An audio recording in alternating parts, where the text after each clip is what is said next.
પ્રભુ પાર્શ્વનાથ એટલે સંસારમાં રહેલા આદિ વ્યાધિ ઉપાધિને દૂર કરી બોધિ અને સમાધિ આપવા દ્વારા યાવત મોક્ષ માર્ગે લઈ જનારું પરમ તત્વ.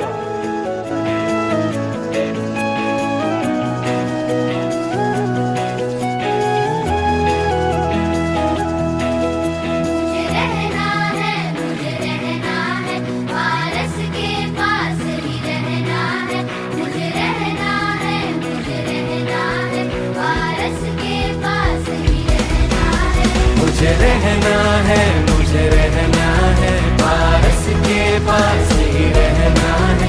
मुझे रहना है, मुझे रहना है, पारस के पास ही रहना है. पल पल पारस के पास मुझे रहना